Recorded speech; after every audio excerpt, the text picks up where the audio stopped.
El deportista se esfuerza para lograr ¿qué? Su meta. Nosotros como cristianos debemos esforzarnos las 24 horas para llegar a esa meta. ¿Amén? Pero para llegar a esa meta hay muchas promesas, como las decíamos ahorita, ¿no? Dentro de esas promesas, Él no nos va a dejar solos. Hace unos días yo ponía un video en la página de la iglesia, no sé si lo miraron en el WhatsApp de la iglesia, de un joven que se preparó durante mucho tiempo para una prueba en los Olímpicos. ¿Sí lo miraron? Yo sé que muchos de los que vieron eso tuvieron que ablandárseles el corazón y se les volvió como un chicharrón. Porque ese hombre se preparó para los Olímpicos y se esforzó y hizo lo humanamente, todo eso lo hizo él.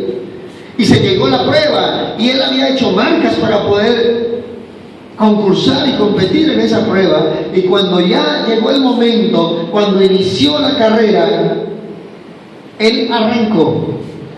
Y arrancó con todas, no había quien le ganara.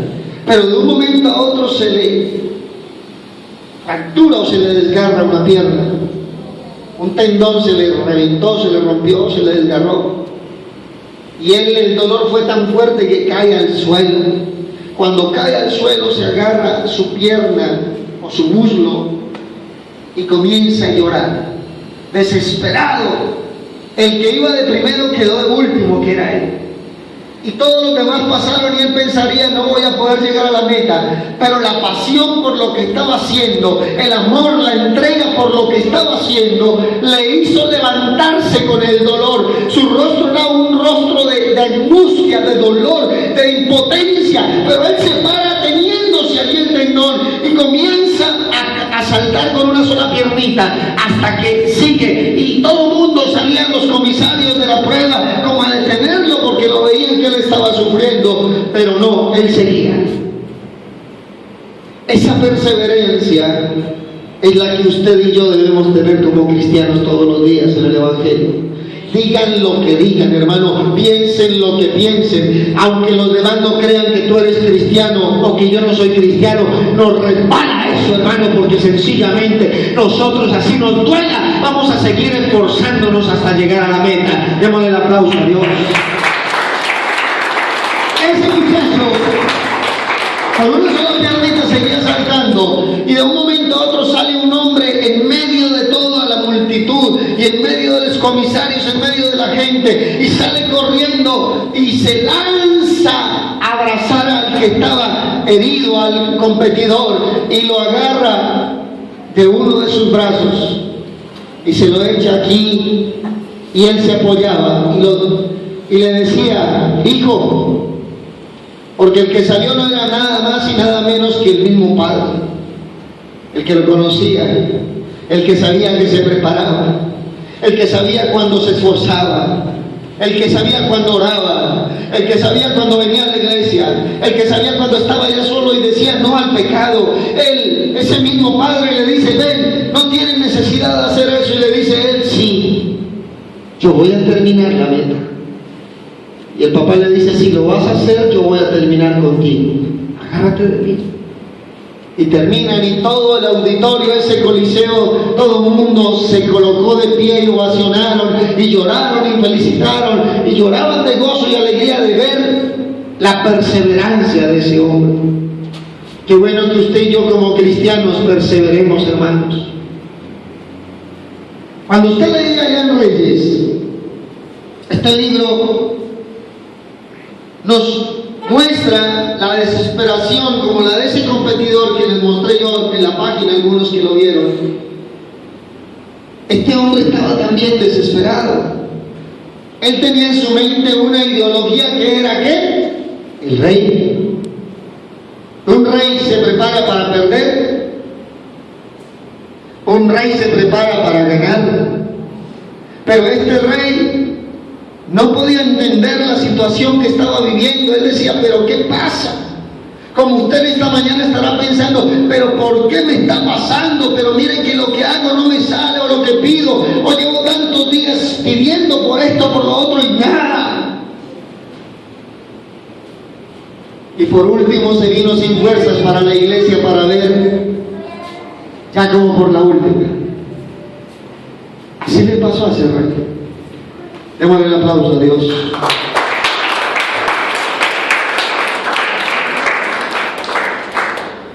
Para alcanzar las metas hay que esforzarnos,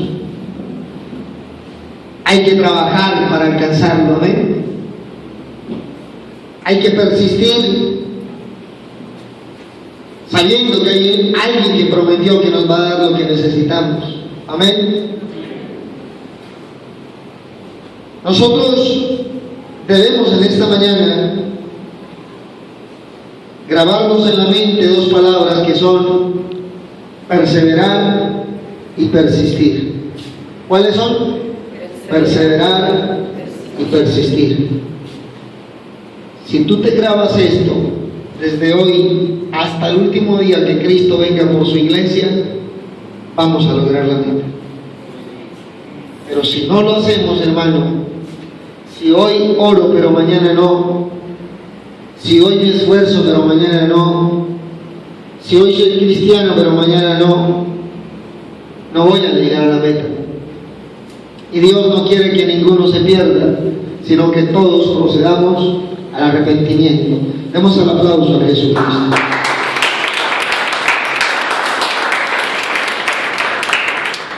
Cuando llega el desánimo, automáticamente decimos: no voy a seguir congregándome, no voy a ir a la iglesia, no voy a insistir. ¿Para qué voy allá si estoy haciéndole morcillas al diablo? ¿Para qué? ¿Para qué voy a ir? ¿Para qué voy a luchar? Voy a rendirme más bien. O algunos dicen: me voy a ganar el infierno bien ganado, voy a pecar y voy a hacer de todo y ya, se acabó esta cosa. Resulta que Dios tiene promesas individuales para cada uno de nosotros. Y hay cientos de promesas recogidas en la palabra de Dios para usted y para mí. Pero en esta mañana Dios nos dice que no nos rindamos. ¿Cuántos dicen amén? Dios nos dice: no nos rindamos. Nos dice que persistamos más. Usted dirá: pero le llevo pidiendo a Dios mucho por esto, por lo otro, y nada. Vayamos a esta historia. Alabanzas a Dios. En Segunda de Reyes, Eliseo, el profeta, estaba ¿dónde? En un lecho de muerto. Estaba ¿cómo? En agonía. No había esperanza para Eliseo. ¿Y quién era el profeta? Eliseo, un moribundo. ¿Cuántos han visto morir un ser querido? No es fácil, ¿no? Hace 2 años largos tuve que estar al lado de mi abuela y verla partir, y no fue fácil. Una persona cuando está muriendo en agonía, eso es un cuadro muy deprimente y muy fuerte para el ser querido. Asimismo, estaba Eliseo, ¿dónde? En su lecho de muerte. Amén. ¿Sí estamos leyendo ahí? Estaba en su lecho de muerte. Ya era un anciano, ya estaba en los últimos instantes de su vida, en su agonía. Estaba enfermo y moría de esa enfermedad que habla la Escritura. Él había sido nada más y nada menos que la voz de Dios durante 40 años. El profeta que Dios había usado durante 40 años para hacer milagros, para hacer prodigios, para hacer señales. Ese hombre era un varón de Dios, pero que ya estaba en agonía, ya estaba moribundo, ya se estaba muriendo. Porque los hombres de Dios también se mueren, también se enferman, también lloran. También necesitan que usted le diga: hermano, ¿está vivo o está muerto? Los pastores no son extraterrestres. Los pastores necesitan de un abrazo. Algún día yo no seré el pastor de ustedes y vendrá otro hombre, pero qué bueno que la iglesia se meta en el Espíritu Santo, o deje que el Espíritu Santo entre en ustedes y ustedes entiendan que el ministro es un hombre como cualquiera, que llora, que se enferma, y que usted con una simple palabra que le diga: hermano, yo estoy con usted, aplauso a Dios. Ahora que viene mi esposa, que ustedes, hermanas, se acerquen y le digan: hermana, estamos con usted, Dios nos va a ayudar. Hermano, eso fortalece. El pastor no es Dios, el pastor se enferma. No estoy predicando eso, me estoy saliendo del tema. Alabanzas a Dios. Entonces, Eliseo se estaba, ¿qué? Muriendo. Alabanzas a Dios. Él había sido usado por Dios más de 40 años. El pueblo de Israel sabía que él era ¿quién? El varón de Dios que había escogido. Pero ya sabían que Eliseo estaba ¿dónde? En una cama muriéndose. Yo creo que muchos dirían: ah, ya se va a morir, ya. ¿Qué vamos a ir por allá si se está muriendo? ¿A qué vamos donde un muerto? ¿Qué nos puede ayudar un muerto? Imagínense un viejito allá muriéndose, como vio mi abuelita, yo ya no podía ni mover los ojitos, los ojos blanqueados, yo me miraba con esa tristeza y yo quería meterme en ese cuerpo y levantarme, así como dice, muriéndose. Pero la vida sigue todos los días, alabanzas a Dios. Pero también, aunque Eliseo estaba viviendo su propia lucha, amén, Eliseo estaba viviendo la lucha ¿de qué? De que iba a morir. Pero Eliseo tenía su fe vivita, activa. ¿Amén? ¿Qué pasó con Eliseo cuando murió?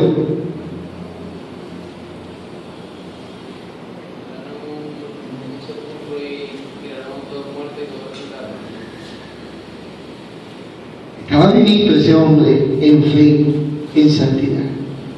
Démosle el aplauso a Dios. Pero había un rey. ¿Cómo se llama el rey? El rey que está allá. Un rey llamado ¿cómo? Joás. Ese rey de turno, el rey, el que decía que roncaba, que mataba, que era el fuerte de ese entonces, también estaba viviendo su propia experiencia. Porque Dios no deja a nadie sin vivir su propia experiencia.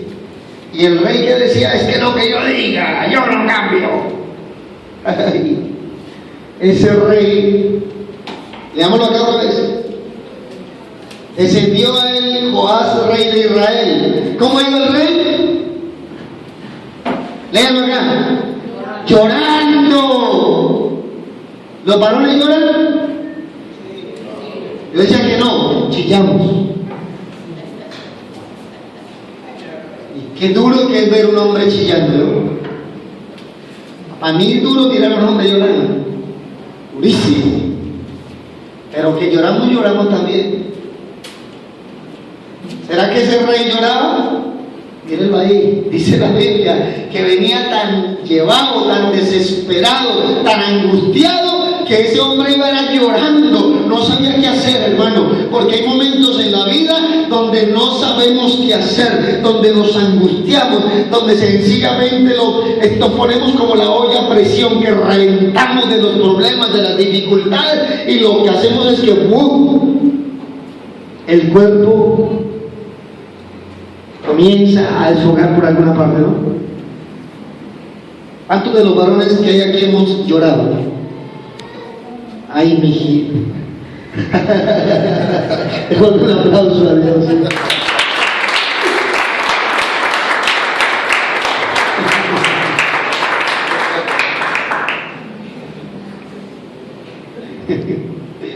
Me da risa porque me acuerdo hace muchos años que yo decía que un varón no lloraba. Son mentiras. El varón de varones, el varón más perfecto, lloró cuando murió su amigo Lázaro. Amén. ¿Si lo han leído? Ni no lo llora el resto. No, es que era el rey. Pues mire, llegó chillando, llorando, hermano. No sabía qué hacer. Desesperado llegó ese hombre.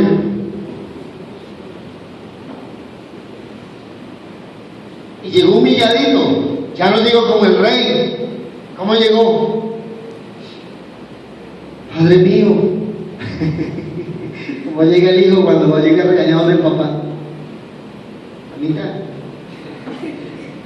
papito, llega abuelito regañado de su papá. ¿O no llegamos así? Cuando llega su hijo, donde usted, hermana, regañadita, ¿no? Démosle el aplauso a Dios. Alabanza a Jesús. Ese rey estaba desesperado. Estaba para morirse el profeta y el rey va a buscar una solución. Y él llega y empieza a encontrar al hombre fuerte, ya cierto, al profeta de Dios. Pero ¿cómo lo encuentra? En una cama muriéndose.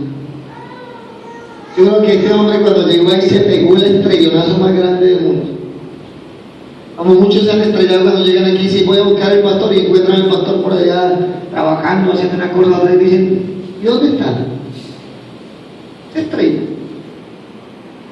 Porque a veces nos dejamos llevar por eso. Y sabe que un pastor no lo forma la corbata en el saco, ni la túnica hace el sacerdote. El rey llegó allá buscando la túnica, pero encontró fue un moribundo. Tremenda lección, ¿no? Démosle un aplauso a Dios.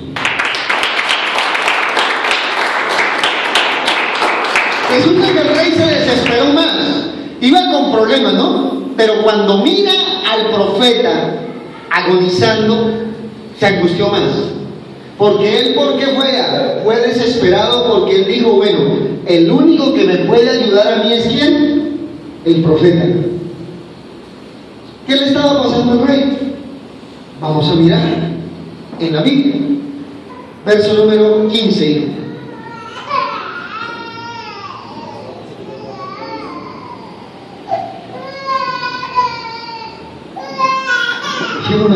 Devuélvete al 14. Devuélvete al 14.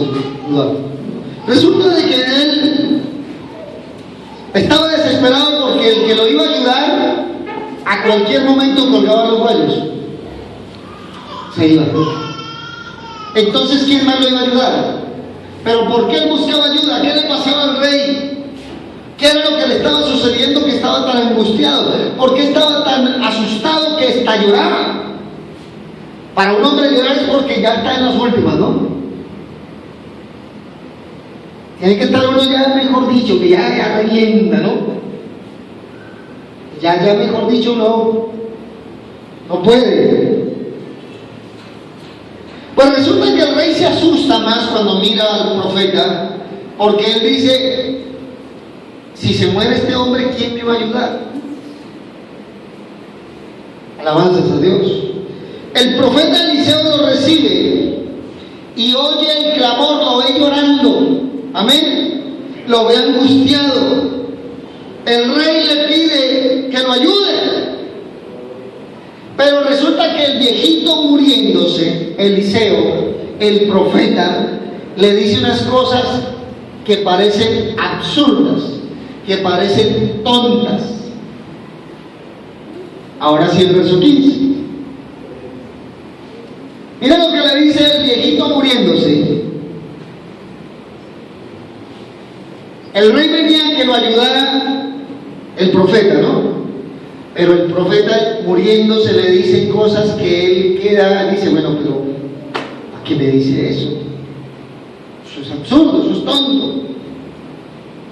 El profeta le dice, toma un arco.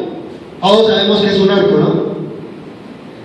Y unas saetas. En otras versiones dice, o unas flechas. Y tomó él entonces, ¿qué? ¿El arco y las flechas o el arco y las saetas? Paremos ahí. El rey estaba angustiado, estaba con la presión. ¿Por cuál presión? Porque todo su reinado estaba siendo destruido, sus tierras se las estaban robando los otros ejércitos de otros reyes.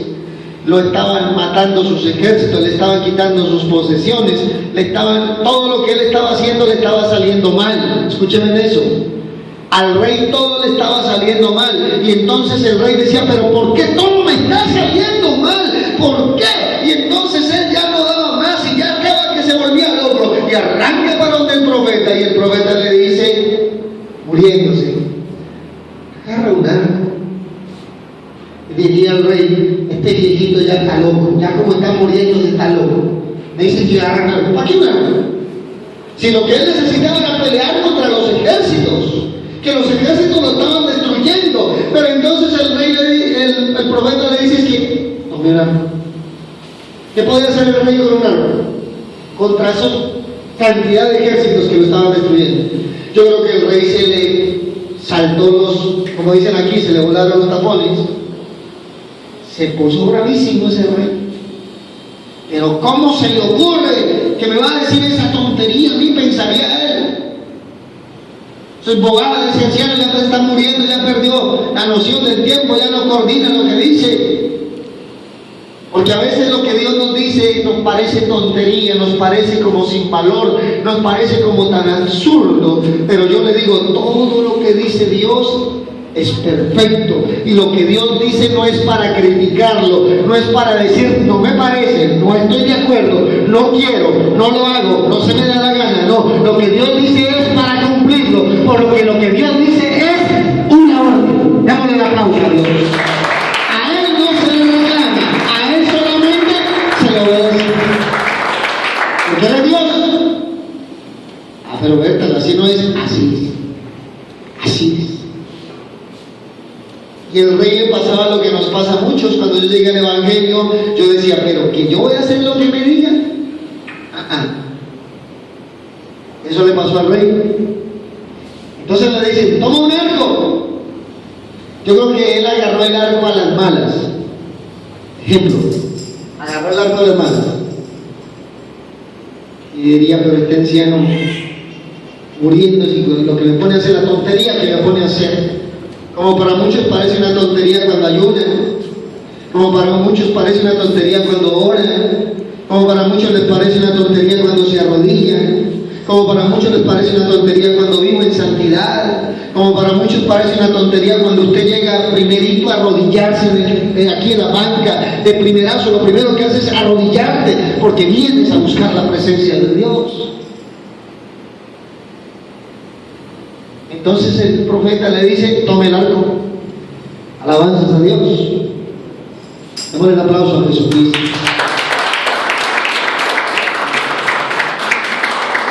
¿Quién te puso esa arco? Llévalo para acá.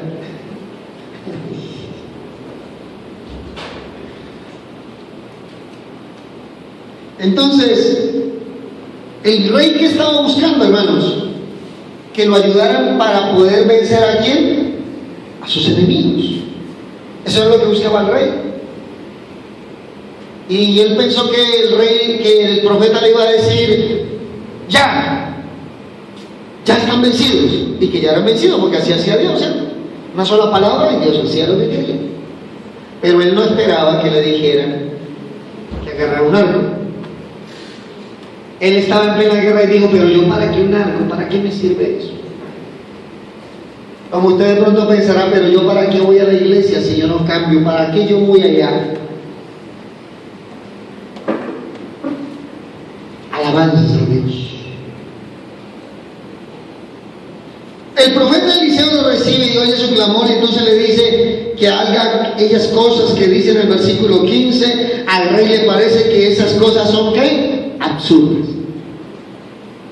Como a usted le parecerá absurdo arrepentirse, bautizarse, casarse y hacer muchas cosas, Dios lo tiene establecido.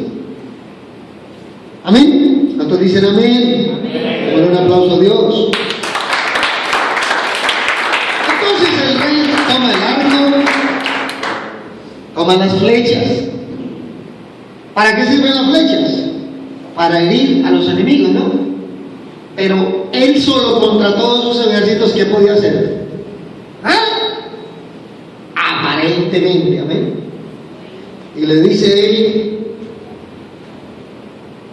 que tome las flechas, que empuñe el arco. Y él diría, pero ¿para qué sirve eso? Pero mire lo que dice el versículo número 15, el 16.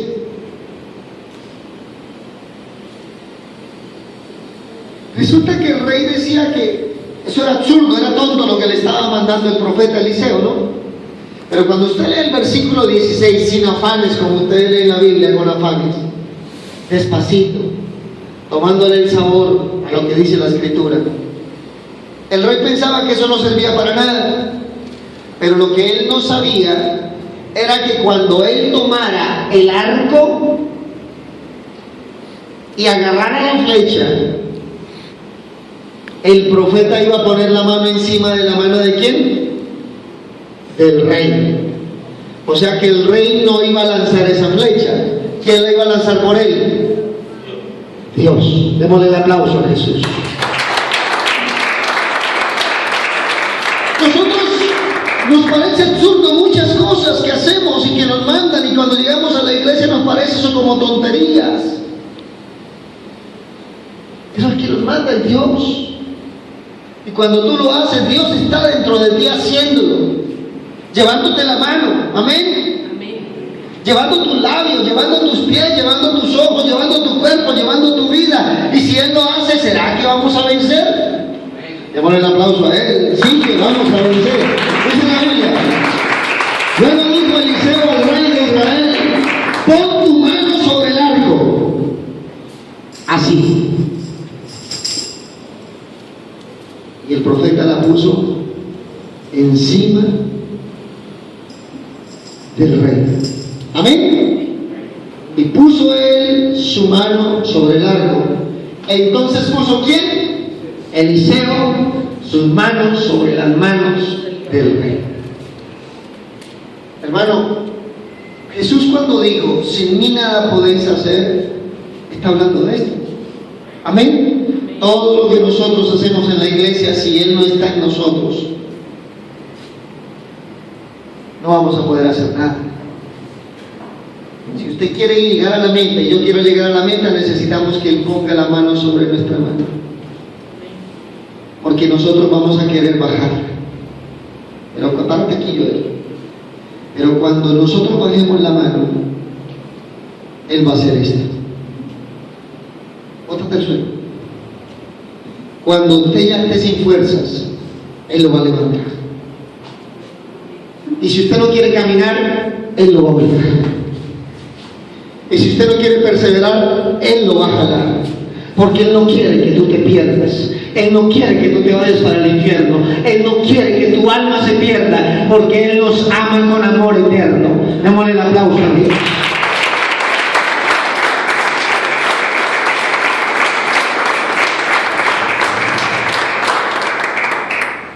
Lo absurdo de todo esto es que en el verso 15 le dice, el 16, 17 ya, tiene el arco y le dice: abre la ventana. Amén, ¿están leyendo? Estaba en un cuarto Eliseo muriéndose. Abre la ventana. La persona cuando está muriendo no quiere ni que le entre ¿qué? Luz. Y entonces le dice: abre la ventana, que queda al oriente. ¿Cuál es el oriente de acá? Norte, sur, oriente, occidente, ¿cómo es la cosa? Yo soy malo para eso. Ubiquemos, no sé qué es el norte, el sur. Entonces allá sería la ventana. Bueno, digamos, cualquiera de los dos. Pero es una, agarremos esta. Entonces le dice: abre la ventana, que da al oriente, y agarra el arco, ¿no? Agarra el arco. Ubiquémonos, agarra el arco. Y le dice, cuando ya él abrió, le dice a Eliseo: tira. Y tirando a él, dijo Eliseo: saeta de salvación. Él lo entendía, porque el rey era un hombre carnal, y solo el hombre espiritual entiende lo que estaba pasando ahí. Profundo esa palabra del profeta, ¿no? Saeta de salvación. ¿Qué es lo que necesitaba el rey? Salvación. El rey que fue a buscar solución a su problema, pero Dios no le quería solucionar solo el problema, le quería dar ¿qué? Salvación. ¿Qué vino a buscar usted hoy acá? Solución al problema, la enfermedad, la dificultad, la escasez, el trabajo, todo esto no. Dios hoy le quiere dar ¿qué? Saeta de salvación. Démosle el aplauso a Dios.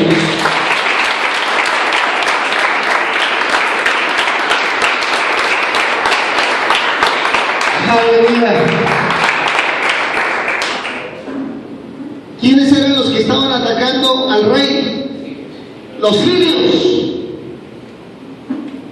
Eran los que lo estaban destruyendo, eran los que los estaban acabando, matando. Pero esa flecha que envió, ¿a quién mató? A todos los sirios. Pero el rey creía que eso era absurdo lo que estaba haciendo. Miré tan grande el poder de Dios, amén. Y los consumió todos.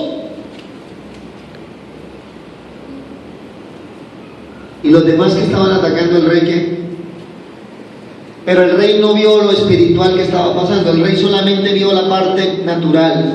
Él vio una ventana abierta, él vio una flecha que lanzó al aire. ¿Y usted qué le pega? ¿Para qué le sirve una flecha que usted lance al aire? ¿Para qué sirve? ¿Para nada? Es perdido. Y el rey, como era un hombre natural, solamente miraba, era pérdida de tiempo. Como los que vienen aquí y vienen solamente para ver qué pasa y no vienen con la mentalidad de que aquí Dios puede hacer algo sobrenatural. ¿Cuántos creen que eso puede pasar en esta mañana? Alabanzas a Dios. Entonces el rey pensaría, bueno, yo lanzo esa flecha al viento por la ventana del oriente, y Eliseo le declara que extermine a sus enemigos. Luego le pide que tome las flechas. Pasemos del versículo. Ya el rey, como estaba en la carne, el rey no entendía lo que estaba pasando, ¿no? Y cuando ya en el versículo 18 lo que le dice el profeta al rey, dice, no, este hombre está más loco que él. Como cuando usted le dice al hermano, ora, hermano, congrégate. Eso es un fanático. Dice aquí el verso 18. Y le volvió a decir, toma las saetas, o toma las flechas. Y luego que el rey de Israel las hubo tomado, le dijo, escuche esa locura.